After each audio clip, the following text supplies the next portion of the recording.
President Trump is meeting with conservative Republican leaders about the health care bill at this hour at the White House, but it's a moderate Republican who's at the center of breaking news tonight. Chief White House correspondent John Roberts joins us live from the North Lawn with details of a major diplomatic appointment. Good evening, John. Brett, good evening to you. And the breaking news tonight, Fox News has learned that President Trump has tapped the former Utah governor and 2012 presidential candidate Jon Huntsman Jr. to be the new United States ambassador to Russia. Sources say President Trump called Huntsman, who was the ambassador to China in the Obama administration, ambassador to Singapore under Bush 41, a couple of days ago to offer him the job, and Huntsman accepted. So now he'll just go through the vetting process, and then he'll be off to Moscow. As the president chooses his top man in Moscow to deal with Vladimir Putin, he is also putting the hard sell on his health care plan to skeptical Republican conservatives.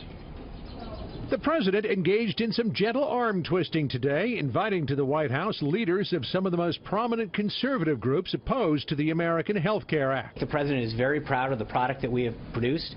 We're out in full sell mode all around the country talking about how we think this is the best way to solve the problem that the American people face. Those groups have labeled the new Republican health care bill ObamaCare Lite, a warmed-over substitute for government-run health care, Ryan Care, and bad policy.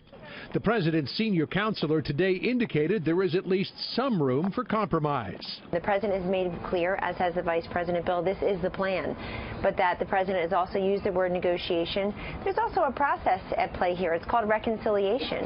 And everyone knows as this American Health Care Act makes its way through the normal channels, it probably will be changed somewhat. The president was also looking down the road to addressing the high cost of prescription drugs, meeting for the first time with Democratic Congressman Elijah Cummings, who in the past has had harsh words for the new president. On the drug issue, Cummings says the meeting went well. He was enthusiastic, and he was clearly aware of the problem, and clearly he made it clear to us that he wanted to do something about it. But Cummings had another message for the president about his dire descriptions of the African-American community. Most African-American people are doing very good. And when we hear those words about carnage and we're living in depressed situations, I told him that it was very hurtful to people. The president will also work to sell the health care plan to Senator Ted Cruz, inviting Cruz and his wife Heidi to the White House for dinner tonight. A year ago, Cruz was ripping the president for sending out a nasty tweet about Heidi. I don't get angry often, but you mess with my wife, you mess with my kids, that'll do it every time. Donald, you're a sniveling coward, and leave Heidi the hell alone. Press Secretary Sean Spicer is predicting a far different dialogue tonight. They're looking forward to a great dinner. This is a president that's going to engage with everybody that can help join in proposing ideas and thoughts and opinions on how to move the country forward. So he looks forward to dinner tonight with Senator and Mrs. Cruz.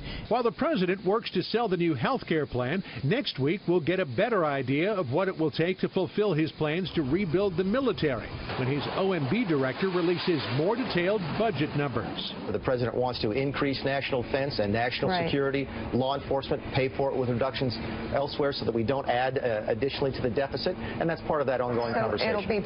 But conservatives are also skeptical of the upcoming budget blueprint, worried that the assumptions about revenue and spending and cuts just won't add up. And Mick Mulvaney on Tuesday, Brett, we're told by Capitol Hill producer Chad Pergram, will host a bowling and pizza party here at the White House for members of the Freedom Caucus to sell them both on the budget and on the new health care plan. Brett?